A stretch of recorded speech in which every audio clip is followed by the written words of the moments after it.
dimatikan. Ya.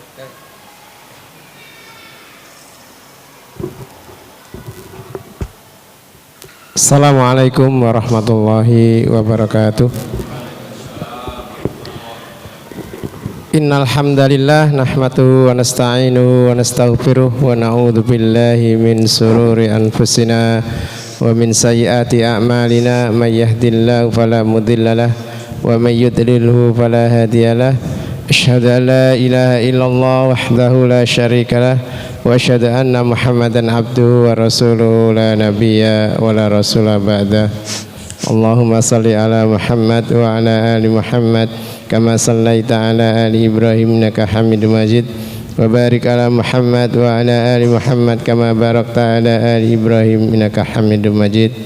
Qala Allah ta'ala fi kitabil karim ya ayyuhalladzina amanu taqullaha haqqa tuqatih wa la tamutunna illa wa antum muslimun. Wa qala Rasulullah sallallahu alaihi wasallam ittaqillaha haitsuma kunta wa atbi sayyi'atal hasanata tamhuha wa khaliqin nasa bi khuluqin hasanin.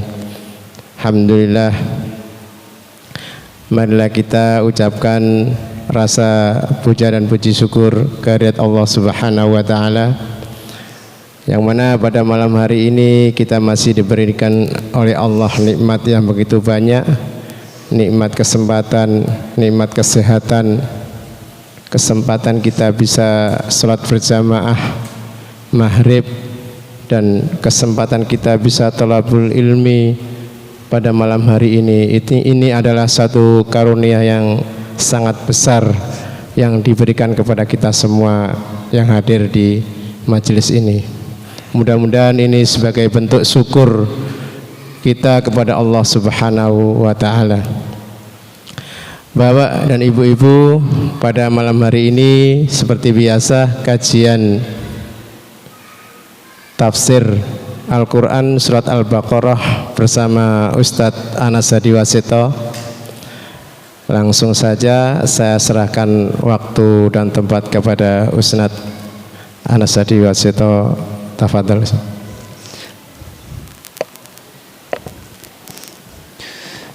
Bismillahirrahmanirrahim. Innal hamdalillah wa bihi nasta'inu ala umuri dunya waddin, wassalatu wassalamu ala nabiyyina Muhammad wa ala alihi wa ashabihi wa man tabi'ahum bi ihsanin ila yaumiddin. Amma ba'd. Assalamualaikum warahmatullahi wabarakatuh. Rabbi syrah li sadri wa yassir li amri wahlul 'uqdatam min lisani yafqahu qawli. Allahumma la sahla illa ma ja'altahu sahla wa anta taj'alul hazna idza syi'ta sahla. Allahumma anfa'na bima 'allamtana wa 'allimna ma yanfa'una wa zidna ilman. Jamaah sekalian, salat maghrib yang dimuliakan Allah Subhanahu wa taala, kita terakhir membahas ayat yang ke 21 ya. A'udzu billahi minasyaitonir rajim. Ya ayyuhan nasu u'budu rabbakumul ladzi khalaqakum walladzina min qablikum la'allakum tattaqun. Wahai manusia, sembahlah Rabb kalian yang telah menciptakan kalian dan orang-orang sebelum kalian, agar supaya kalian menjadi orang-orang yang bertakwa. Kemarin sudah kita jelaskan ya panjang lebar tentang makna ibadah ya. Sesuai dengan perintah di sini, kita diperintahkan Allah Subhanahu wa taala untuk beribadah kepada Allah Subhanahu wa taala. Dan apa itu ibadah? Karena memang kita diciptakan oleh Allah juga untuk fungsinya adalah beribadah. Wa ma khalaqtul jinna wal insa illa liya'budun, bukan untuk mencari harta, bukan untuk mencari makan, bukan untuk yang lainnya, tapi tujuan utama adalah untuk beribadah kepada Allah Subhanahu wa taala. Dan tujuan daripada ibadah itu sendiri Allah jelaskan di akhir daripada ayat yang ke-21 ini, yaitu dengan kalimat la'allakum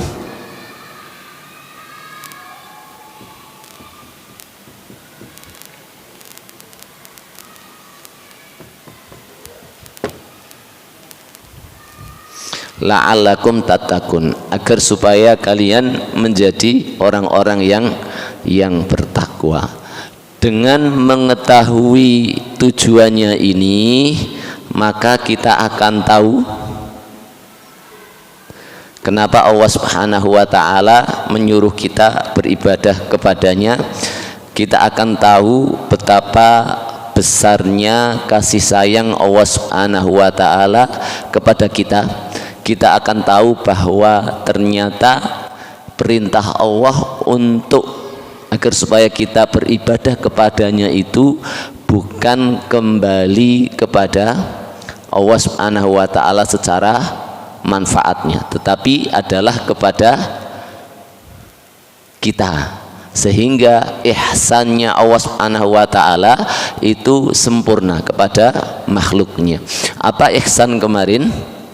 Memberikan sesuatu kepada yang lain tanpa sedikit pun mengharap imbalan atau balasan yang kita perbuat baiki kepada mereka. Itu adalah ihsan, dan yang bisa ihsan secara sempurna adalah Allah Subhanahu wa taala. Seluruh makhluk tidak akan bisa ihsan, karena apa? Seluruh makhluk itu berbuat baik itu mesti pingin imbalan.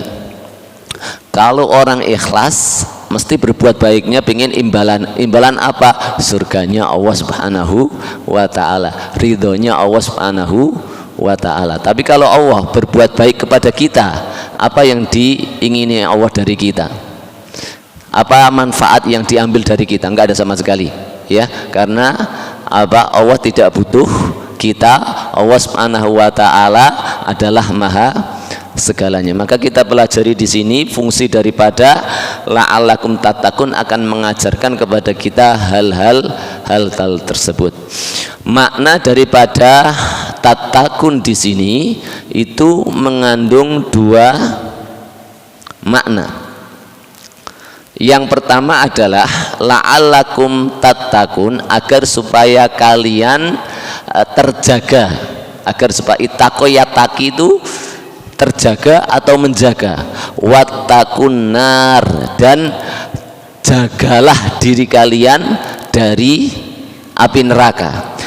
Kadang diterjemahkan dan takutlah dari api neraka, yang intinya wattaqu itu jagalah diri kalian dari azab Allah, dari api neraka atau azab-azab Allah Subhanahu wa taala yang lainnya. Maka di dalam surat Al-Anfal itu wattaqu fitnatan la tusibannal ladzina dzalamu minkum khassah. Wattaqu bukan bertakwalah, bukan, jagalah diri kalian jangan sampai kena fitnah yang menimpa bukan hanya orang jelek di antara kalian saja, tetapi merata. Nah, ini makna daripada kalimat tattaqun. La'allakum tattaqun, agar supaya kalian terjaga. Yang pertama adalah min azabillah, agar supaya kalian terjaga, terlindungi dari azabnya Allah Subhanahu wa ta'ala. Azabnya Allah Subhanahu wa ta'ala juga terbagi menjadi dua. Azabnya Allah Subhanahu wa ta'ala itu terbagi menjadi dua. Yang pertama adalah azab Allah Subhanahu wa ta'ala yang sifatnya itu dari luar diri kita, atau yang sifatnya itu adalah azabnya itu dari Allah Subhanahu wa taala secara langsung. Ini azab Allah Subhanahu wa taala, dan ini kita jumpai, azab ini kita jumpai yaitu ada pada akibat-akibat buruk yang dihasilkan oleh perbuatan-perbuatan buruk yang dilarang oleh Allah Subhanahu wa taala. Contoh, ya, orang berzina. Kenapa Allah melarang zina? Di sana ada akibat-akibat buruk yang sangat banyak sekali. Di antaranya misalnya akan banyak terjadi penyakit, tersebarnya penyakit. Di antaranya yang kita kenal hari ini adalah AIDS, dan itu merupakan azab Allah Subhanahu wa taala jenis pertama. Kenapa dilarang minum-minuman keras? Kita tahu semua akibatnya, bagaimana minuman keras itu merusak akal, dan rusaknya akal itu adalah merupakan azabnya Allah Subhanahu wa taala. Terjadinya percekcokan, terjadinya permusuhan dan persengketaan seringkali disebabkan karena minum-minuman keras, bagaimana dijelaskan di dalam Al-Qur'an. Itu juga merupakan azabnya Allah Subhanahu wa ta'ala. Agar supaya kalian terjaga dari azabnya Allah Subhanahu wa ta'ala, maka bertakwalah kepada Allah dengan menjalankan perintahnya dan menjauhi larangannya tadi. Secara otomatis kalian akan menuju kepada apa? Kemaslahatan, karena Islam memerintahkan kepada kemaslahatan. Semua syariat Islam akan mengantarkan kita menuju kepada maslahat. Apa sih maslahat itu? Maslahat itu apa, Kak Putih? Bahasa Arabnya apa kalimat maslahat itu? Terambil dari kata apa? Soluha, ya. Soluha, yasluhu. Dari kalimat ini juga terambil kalimat soleh. Apa itu soleh? Orang soleh, dia orang soleh. Apa yang disebut dia orang soleh? Artinya apa? Baik apanya? Baik seluruh urusannya. Nah, ini kata-kata maslahat. Seluruh syariat mesti menjurusnya kepada kesana. Kemudian seluruh larangan-larangan Allah mesti menjurusnya kepada mafsadah. Yang mafsadah itu membawa kerusakan, yang kerusakan itu akan membawa kepada azab atau kesakitan, kepedihan. Nah, ini jenis azab yang pertama, ya. Dengan menjalankan syariat sendiri, maka kita tak takut terjaga dari azabnya Allah Subhanahu wa ta'ala yang berupa yang pertama ini. Yang kedua adalah azab Allah Subhanahu wa ta'ala yang berupa langsung dari Allah Subhanahu wa ta'ala. Misalnya ada banyak zina yang dilakukan penduduk bumi ini, saking marahnya Allah Subhanahu wa ta'ala, Allah tidak membalas dengan apa? Dengan sebuah penyakit yang diakibatkan oleh perzinaan, enggak. Tetapi Allah Subhanahu wa ta'ala kadang-kadang membalasnya itu dengan memerintahkan air laut untuk mendatangkan tsunami. Habis itu dihancurkan semuanya.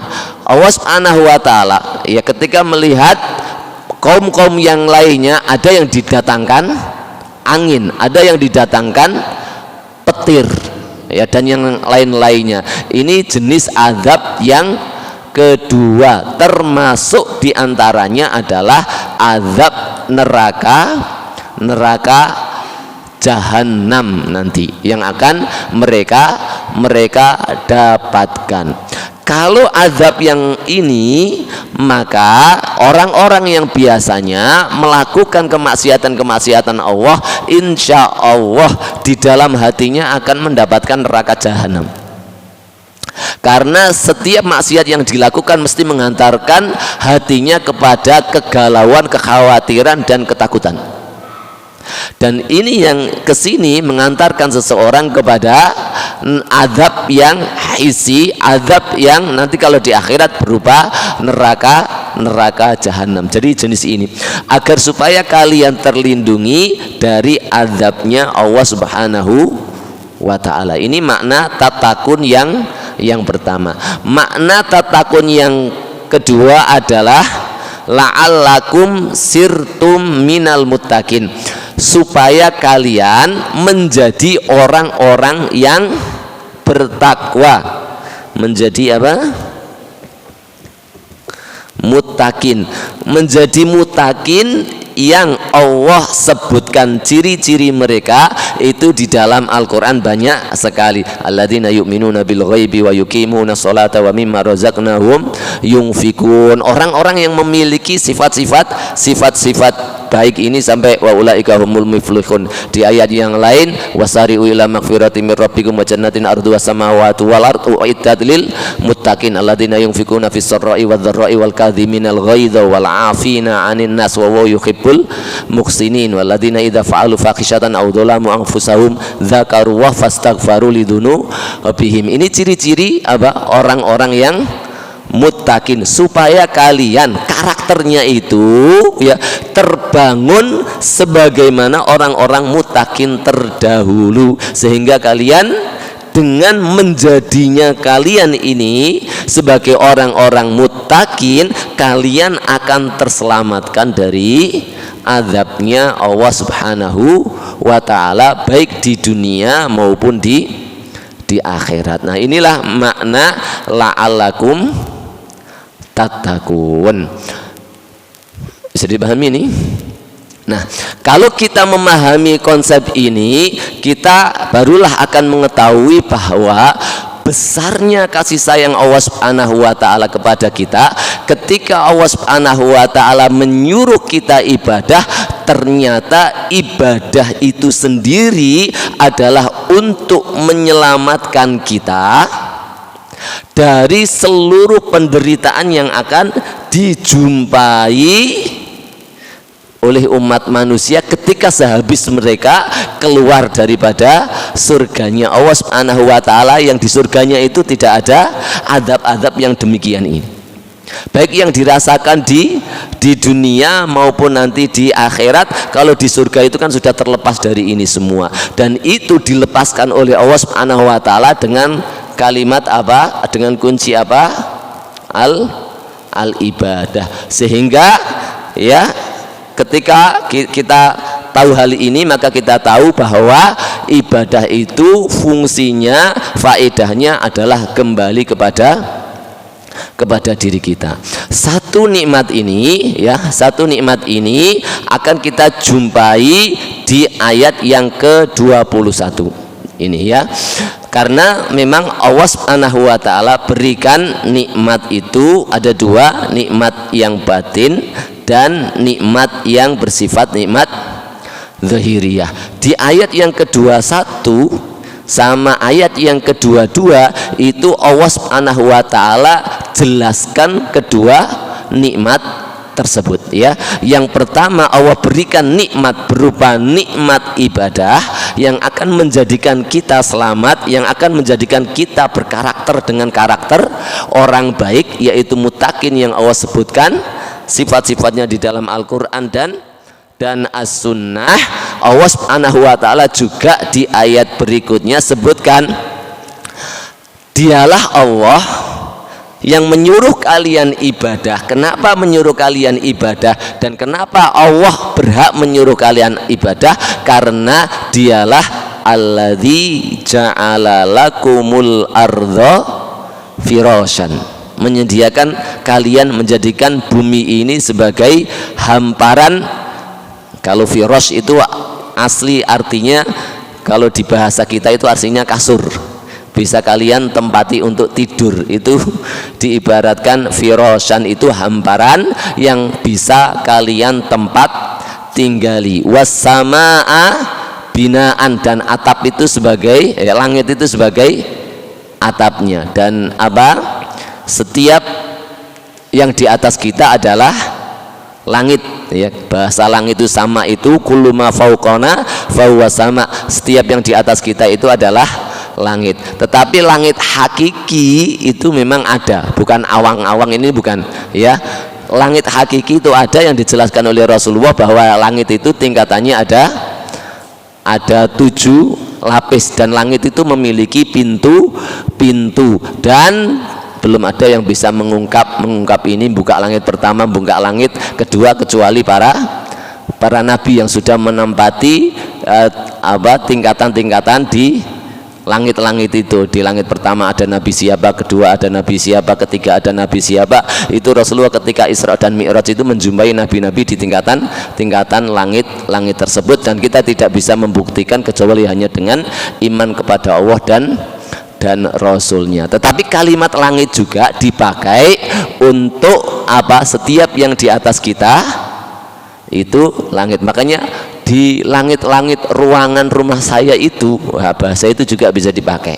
Jadi jangan salah paham kemudian dimanfaatkan, katanya langit itu tingkat 7. Saya tembus sono-sono kok awan terus, nggak ada. Nah, itu banyak, tergantung nanti kalimat hadisnya, kalimat ayatnya yang diinginkan sama di situ apa. Nah, kalau di sini alladzi ja'ala lakumul arda firasha was samaa binaa wa anzala minas samai ma'an, dan dialah Allah yang menurunkan menurunkan air dari langit, air hujan. Berarti langit di sini dimaksudnya adalah apa? Awan tadi, mendung tadi, itu juga bisa dikatakan langit. Fa akhraja bihi minas samarati, yang dengannya Allah keluarkan samarat, buah-buahan, tetumbuhan, kemudian mengeluarkan tetumbuhan rizqan lakum, sebagai bentuk rizki untuk kalian. Ini adalah makna nikmat secara zahir. Allah Subhanahu wa taala sudah sediakan semuanya untuk kita. Dia yang menciptakan kita, dia yang memberikan nikmat. Kita ini bisa mendengar, kita ini bisa melihat, kita ini bisa berjalan, kita ini sempurna, kita ini bisa menikmati segala sesuatu. Kemudian dialah yang menciptakan kalian dan tidak membiarkan kalian, tetapi mengurusi rizki kalian, menyediakan rizki kalian. Semuanya dilengkapi oleh Allah Subhanahu wa taala. Allah mencoba untuk memainkan akal sehat manusia, memancing fitrah mereka. Kenapa sih Allah suruh beribadah kepadanya? Karena dialah yang berbuat demikian kepada kalian. Kalau ada Tuhan lain, tunjukkan pada saya. Kalau tidak ada, maka dialah yang berhak untuk kalian ibadahi, kalian taati. Ini seakan-akan di sana ada sebuah pesan seperti itu. Nah, ketika hati kita, fitrah kita dipancing untuk itu, secara otomatis orang yang memiliki fitrah yang nyala, maka dia akan melaksanakan melaksanakan perintahnya Allah, yaitu berupa ibadah kepada Allah Subhanahu wa taala. Ya ayuhan nasu budu rabbakumul ladzi khalaqakum min nafsi khalaqakum walladzina min qablikum la'allakum tattaqun. Nah, ketika dia tahu konsekuensi itu, maka dirinya akan mencoba untuk melaksanakan perintahnya Allah. Dalam hal ini adalah ibadah yang sebenar-benarnya kepada Allah Subhanahu wa ta'ala. Nah, ketika dirinya mencoba untuk aku bendino niki diberikan Allah kenikmatan, sama halnya misalnya saya setiap kali berbuat baik kepada Ustadz Farid ini terus tiap hari tiap saat, maka secara fitrah naluri ketika saya berbuat baik kepada beliaunya ini, kira-kira sikap beliau kepada saya apa? Kalau saya minta bantuan sedikit saja, masih banyak juga. Dia tiap hari tak kasih bantuan. Paginya tak kirimin bubur ayam, airnya langsung tak panggilkan Kak Budi suruh ngirim tiap hari. Terus yang nalurinya hidup, yang fitrahnya hidup, maka dia akan secara otomatis sangat ringan sekali ketika saya butuh bantuan, terus saya minta bantuan kepada dirinya. Oh ya Ustaz, insya Allah saya laksanakan. Oh iya, Allah Subhanahu wa ta'ala ini kemudian ketika memainkan fitrah itu, dan kita, perasaan kita bahwa Allah telah sangat bersaja, Allah telah sangat banyak memberi saya, Allah panggil, kalau kita bahasakan misalnya Allah perintahkan kepada kita, kalau orang lebih medit lagi, Allah butuh bantuan kita. Bantuan apa? Allah ingin kita memberikan ketundukan, memberikan, kita itu memberikan apa namanya, ibadah kepada dirinya. Oh ya, saya akan berbalas budi kepada Allah Subhanahu wa ta'ala. Mencoba lagi dia menjadi hambanya Allah Subhanahu wa ta'ala. Ketika dia mencoba untuk menjadi hambanya Allah Subhanahu wa ta'ala, kemudian dia kenal Allah Subhanahu wa ta'ala, kemudian dia kenal ibadah kepada Allah Subhanahu wa ta'ala, kemudian dia tahu rasanya ibadah kepada Allah Subhanahu wa ta'ala, kemudian dia tahu faedah-faedah ibadah kepada Allah Subhanahu wa ta'ala. Di saat itulah dia tahu bahwasanya tidaklah Allah menyuruh ibadah itu kecuali Allah ingin memberikan puncak daripada kenikmatan yang Allah ingin dia itu merasakannya. Bisa dipahami ya? Maka ketika orang mampu merasakan nikmat secara zahir, alladzi ja'ala lakumul arda firasa was sam'a, sampai ya fa akhraja bihi minats tsamarati rizqan lakum, kemudian disusul dia mampu memahami makna-makna ibadah, maka dia akan mampu memahami bahwa zat yang paling maha kasih sayang, yang maha ar-Rahman ar-Rahim adalah Allah Subhanahu wa ta'ala. Ketika dia tahu hal itu, bahwa Allah sangat-sangat menyayanginya, tidak menyuruh meminta kepada kita kecuali permintaan itu mesti baik untuk kita dan hanya untuk kita, bukan untuk Allah, maka akan melahirkan apa? Akan melahirkan apa kira-kira? Rasa apa? Rasa cinta yang tiada terkira. Ya, sama halnya dengan Ustaz Farid tadi. Ya, Ustaz Farid, kemudian saya minta pertolongan. Ternyata pertolongan itu bukan kembali kepada saya, malah jauh lebih besar kembali kepada Ustaz Farid itu sendiri. Ternyata kok ini rahasianya, Pak Anas minta tolong kepada saya, ternyata bukan dia yang minta tolong, justru saya dikasih nikmat yang lebih. Nah, kira-kira apa yang muncul pada diri Ustaz Farid ini? Rasa cinta. Masya Allah, kebaikannya itu tidak terkira. Ya, itu yang ingin diperintahkan dan ditangkap oleh kita dari datangnya perintah Allah Subhanahu wa ta'ala. Makanya kemudian ayat ini ditutup fala taj'alu lillahi andada, maka jangan jadikan pada diri Allah Subhanahu wa ta'ala itu andadan, tandingan-tandingan.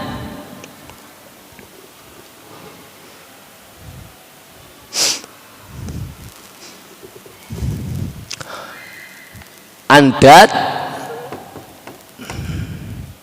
itu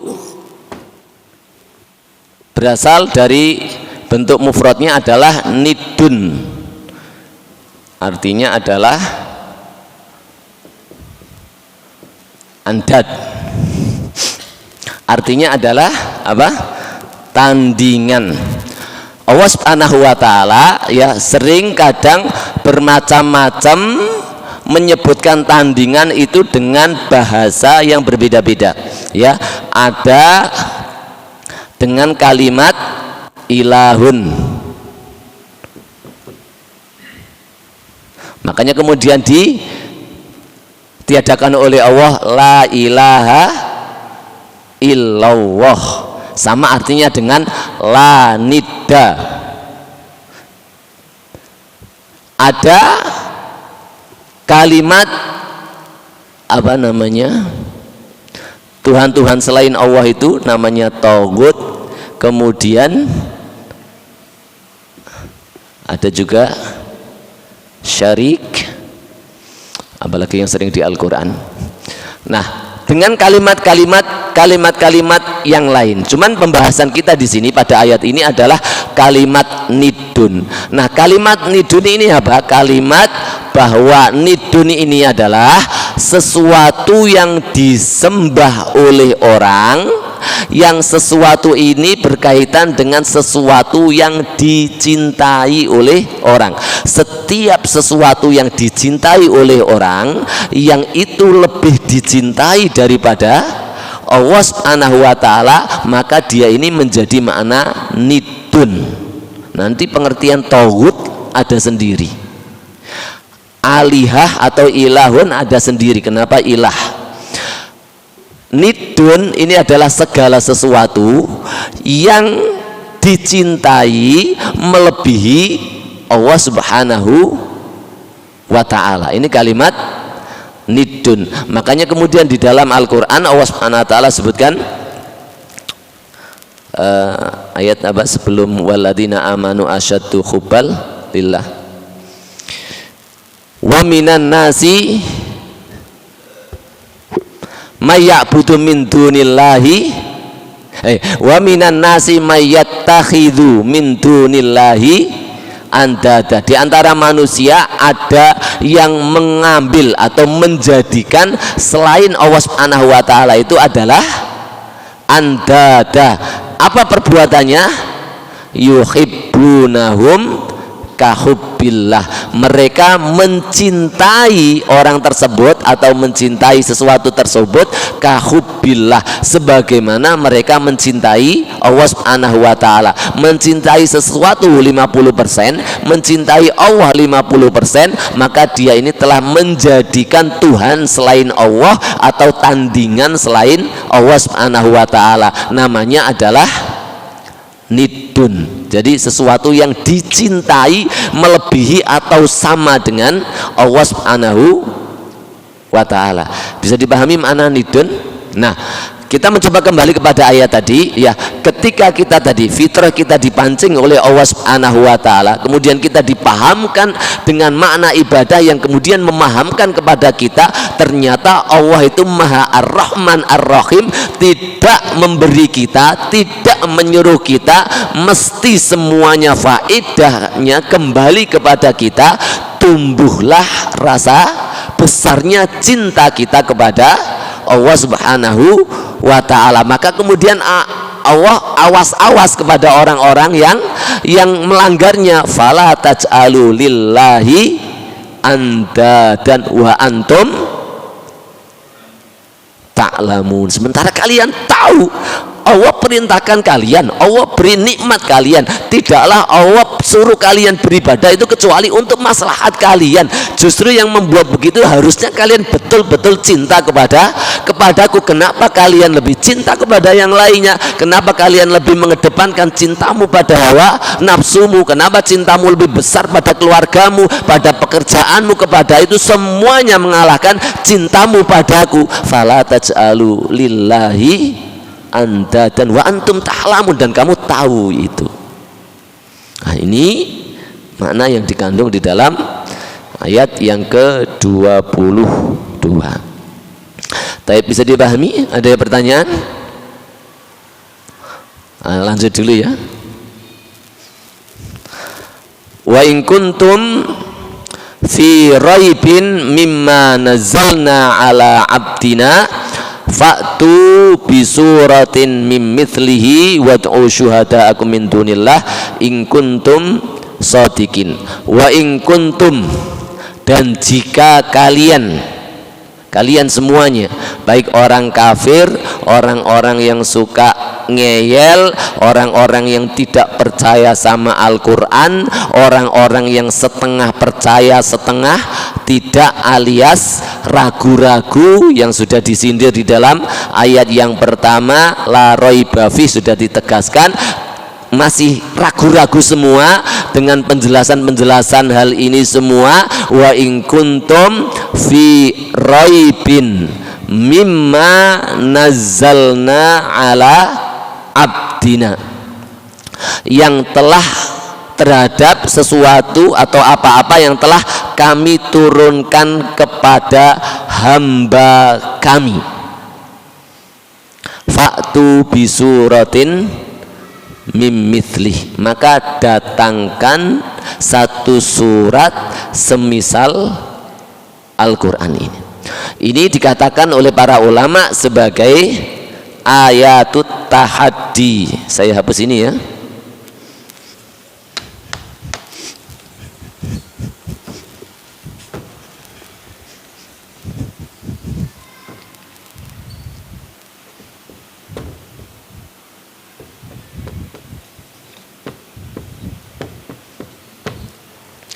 Ayatut tahaddi, tahaddi itu artinya adalah tantangan.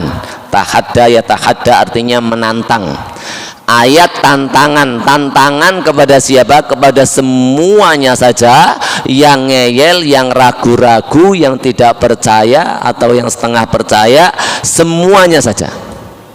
Tantangan untuk mendatangkan semisal Al-Quran jika engkau mengaku bahwa Al-Quran ini buatannya Muhammad. Dan ini tantangan adalah jalan pertengahan. Insaf, Allah tidak membela Muhammad, Allah tidak membela kalian. Bahkan cenderung kalian itu lebih cenderung ya menang kalau dibandingkan Nabi Muhammad SAW. Kenapa seperti itu? Nabi Muhammad SAW, sebagaimana sejarah dan kalian ketahui, beliau itu juga ketika masa kecilnya sampai diutus menjadi nabi, bukan termasuk dari orang-orang yang mendapatkan pendidikan. Bahkan beliau itu adalah dijuluki An-Nabiyul Ummi, seorang nabi yang tidak bisa baca, tidak bisa tulis. Beliau juga bukan merupakan penyair yang syair-syairnya itu kemudian kalian kenal di bangsa Arab, sementara kalian bangsa Arab itu adalah bangsa penyair. Bahkan syair-syair itu bisa menjatuhkan sebuah kaum. Kadang peperangannya itu berupa syair. Dan Nabi Muhammad abadiah dari penyair. Wong baca saja nggak bisa, nulis saja nggak bisa. Akan lebih cenderung kepada kalian. Bahkan bahasa kalian fusaha, ahli, orang-orang yang fasih, orator, kemudian bahasanya, olah bahasanya luar biasa. Kalian sangat terkenal di bidang itu. Nah, kalian yang memiliki kemampuan seperti itu, kalau masih ragu-ragu, nah ini ada tantangannya. Kalau masih nggak percaya sama Nabi Muhammad, silahkan datangkan seperti apa yang dibawa Nabi Muhammad SAW. Satu surat, ya. Di ayat yang lain ada yang satu ayat, ada yang 10 surat, bi asyri suwarim mim mithli. Tantangan itu sampai ditutup oleh Allah Subhanahu wa taala dengan kulla initstama'atil insu wal jinnu ala ayatu bimithli hadzal Qur'an la ya'tu bimithlihi abadan walau kana ba'dhum li ba'dhin zahiran. Andaikan manusia semuanya, jin semuanya berkumpul mengarang sebuah kitab, menulis sebuah kitab yang keindahannya, ilmunya menyamai semuanya dengan Al-Quran, sama sekali mereka tidak akan bisa mendatangkannya, walaupun mereka saling kerjasama, saling mengerahkan kepandaian mereka untuk mendatangkan semisal Al-Quran ini. Maka Ibnu Katsir di dalam tafsirnya itu mengatakan bahwa tidak bisanya Rasulullah SAW membaca, menulis atau dijadikan Allah sebagai Nabiyul Ummi itu adalah merupakan mukjizat terbesarnya Rasulullah SAW bagi semua umat manusia. Ya, karena makna mukjizat itu apa? Makna mukjizat itu apa?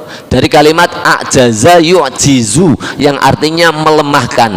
Mukjiz itu adalah orang yang melemahkan. Kalau ayat mukjizah di dalamnya ada mukjizah, berarti ayat itu melemahkan Anda untuk beralasan apapun atau untuk mendatangkan seperti ini. Al-Quran ini dinamakan mukjizat itu karena melemahkan semua argumen manusia, melemahkan semua ilmu manusia, melemahkan semua konsep hidup manusia untuk mendatangkan kebaikan seperti Al-Quran ini. Nah, makanya Al-Quran dinamakan mukjizah. Nah, mukjizahnya Nabi Muhammad terbesar adalah dijadikannya beliau itu adalah nabi yang tidak bisa baca, tidak bisa tulis, sehingga apa? Sehingga menjadi bukti terbesar bahwasanya Al-Quran yang sedemikian dahsyat ini tidak akan mungkin dikarang oleh seorang yang tidak bisa baca, tidak bisa tulis. Wong ahli balaghah kalian, ahli nahwu kalian, ahli bahasa kalian, ahli syair kalian, suruh mendatangkan bolak-balik ditantang saja, enggak ada yang pernah bisa mendatangkan. Ini tantangan dari Allah Subhanahu wa taala. Sampai hari ini pun tantangan itu masih berlaku. Makanya di Al-Quran juga dikatakan al-mu'jizah al-khalidah, sebuah mukjizat yang abadi sampai hari ini. Dan kita apa? Masih seperti kanak-kanak lagi.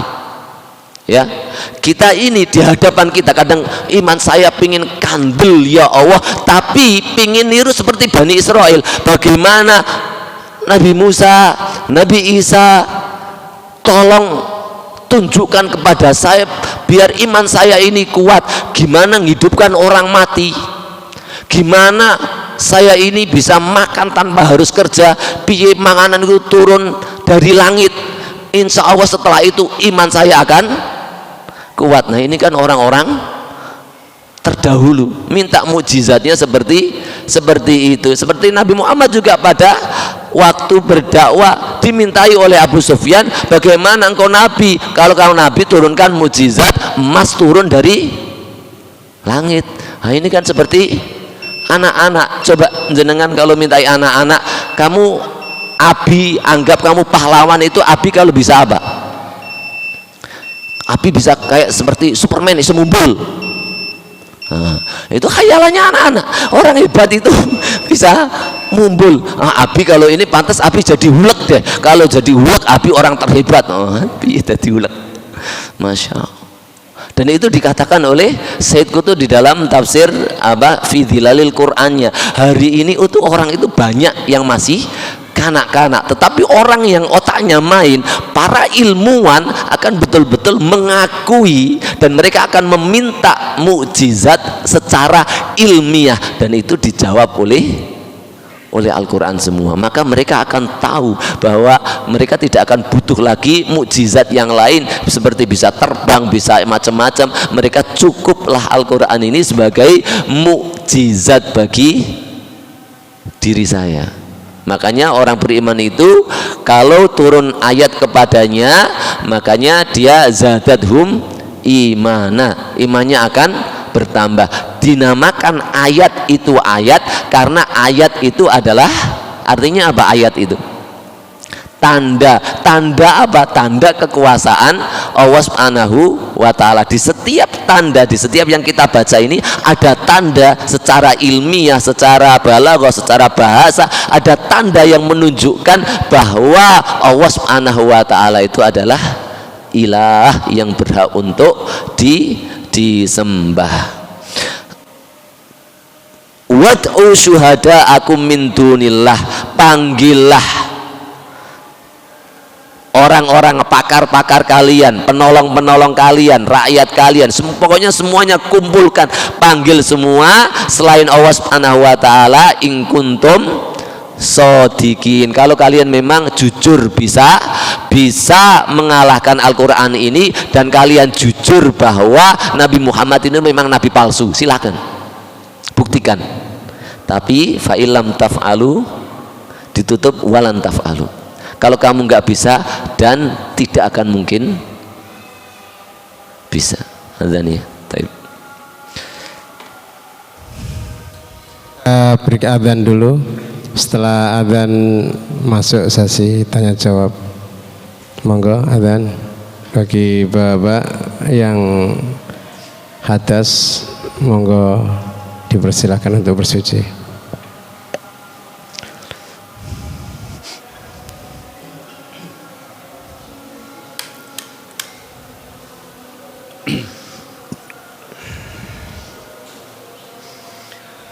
Allahu Akbar, Allahu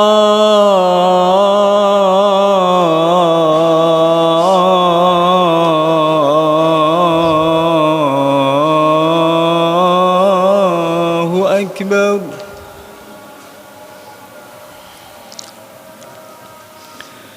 Allahu Akbar,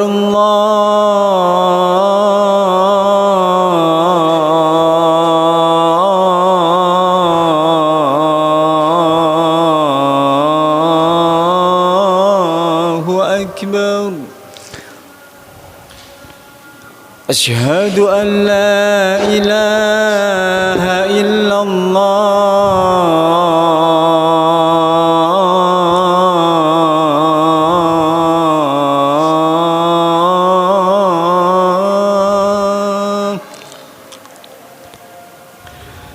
Asyhadu an la ilaha illallah.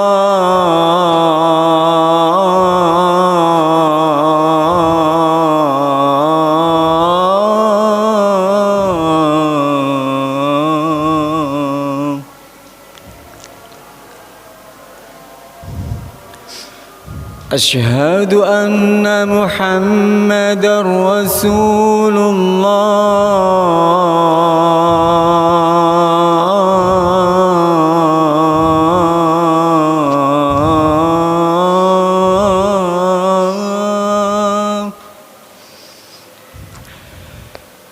أشهد أن محمدًا رسول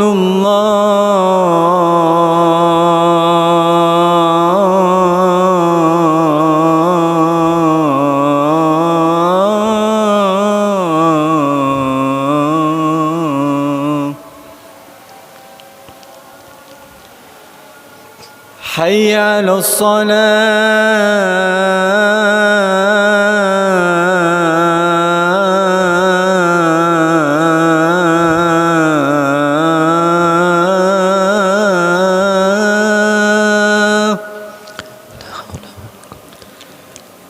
حي على الصلاة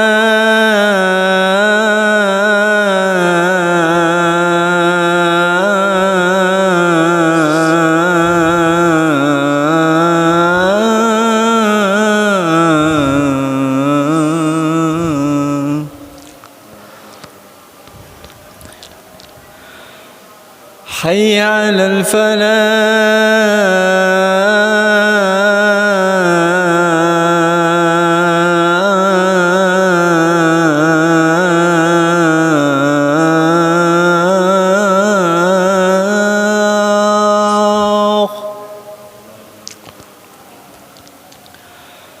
حي على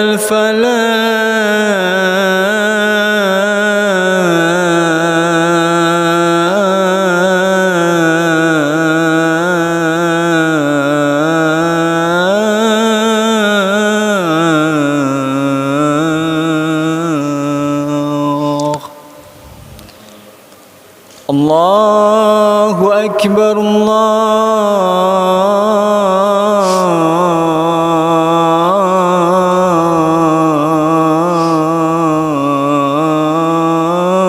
الله أكبر لا إله إلا الله.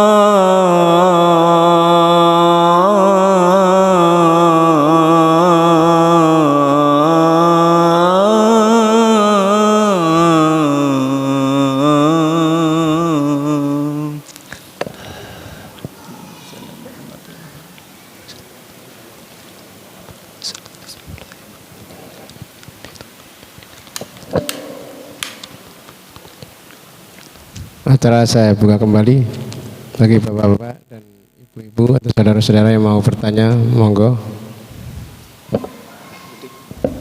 Pak Budi, itu.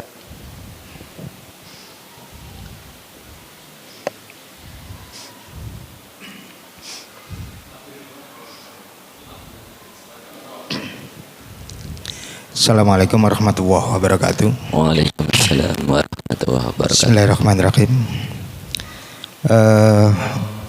Pak Ustadz, saya mau kembali lagi di kalimat la'alakum tatakun, yang mana di tatakunnya agar kalian terjaga dari min adzabillah. Di sini yang saya mau tanyakan adalah azab itu akan menimpa seseorang, juga bisa menimpa satu golongan atau penduduk. Kira-kira dalam satu penduduk di situ, di mana penduduk tersebut sudah ada yang mutakin, ada juga yang melakukan suatu kemaksiatan, sehingga akan disapu bersih oleh Allah. Kira-kira untuk yang mutakin ini seperti apa? Sudah jelas untuk yang maksiat tadi, karena seringnya melakukan kemaksiatan akan dihabiskan. Terus bagi kita yang mutakin masuk di dalam penduduk tersebut akan kena juga. Itu seperti apa? Terima kasih. Assalamualaikum warahmatullahi wabarakatuh. Waalaikumsalam warahmatullahi.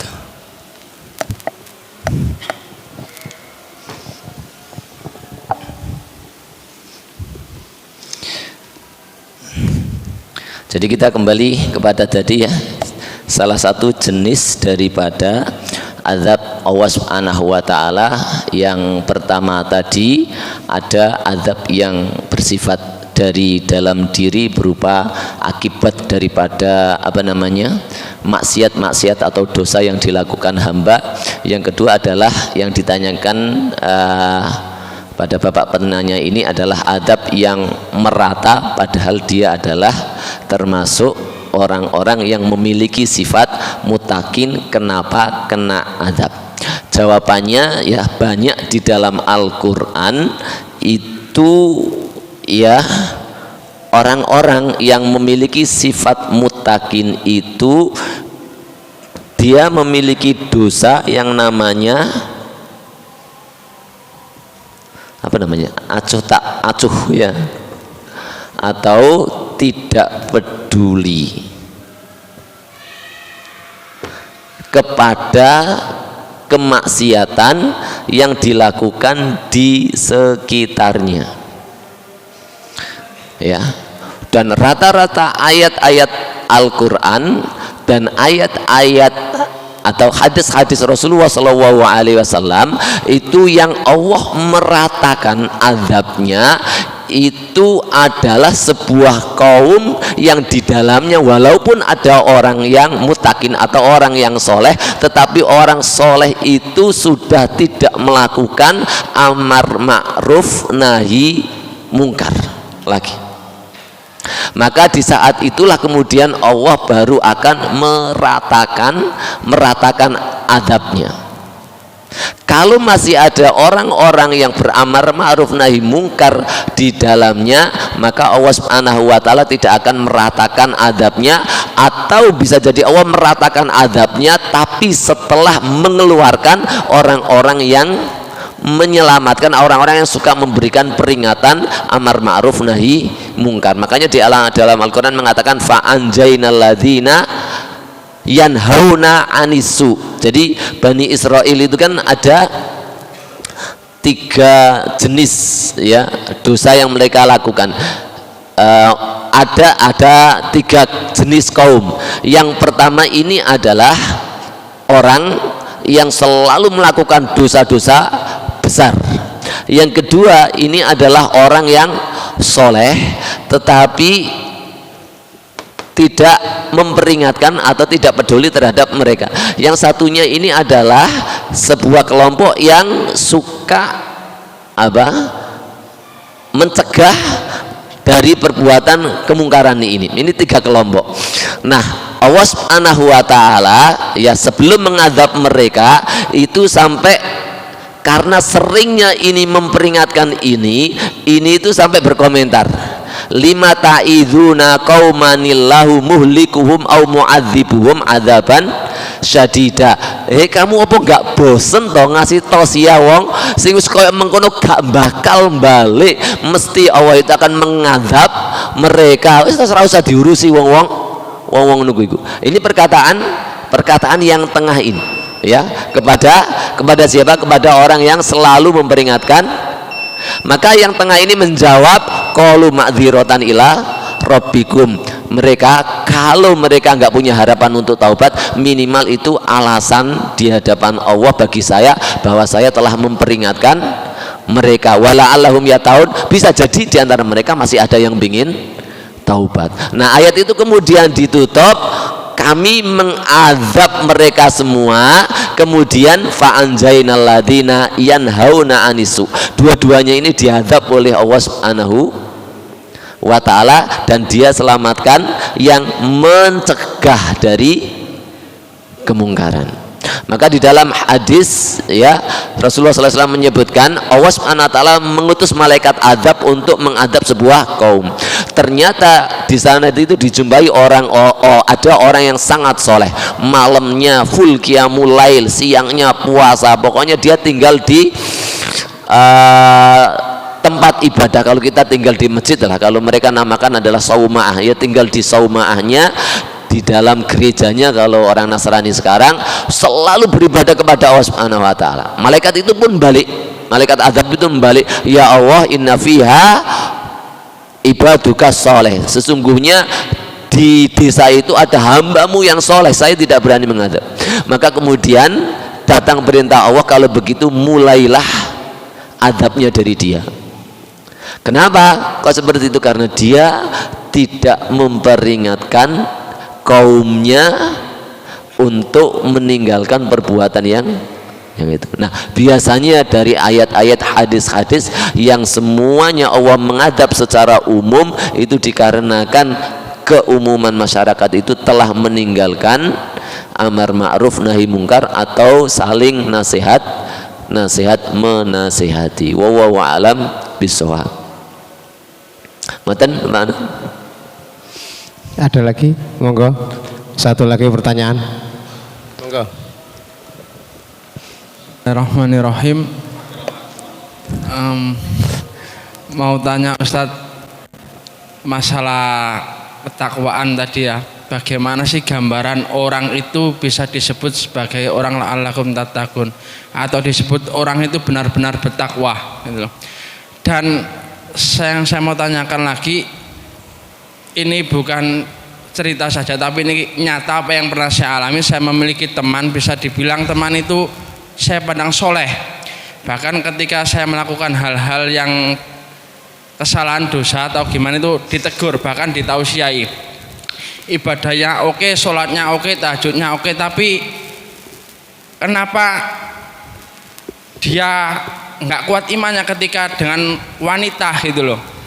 Nah, itu pernah saya alami sendiri. Ada beberapa teman saya seperti itu. Apakah itu memang ditakdirkan oleh Allah seperti itu? Apakah ketakwaannya itu bisa gimana gitu loh. Saya itu mau tanyanya saya juga bingung gitu loh. Orang sholatnya oke, ibadahnya oke, tapi kok masih melakukan hal seperti itu gitu loh. Nggak kuat imannya di situ loh. Apakah kak jene kurang temenge kurang kuat atau gimana gitu loh. Ya terima kasih Tat.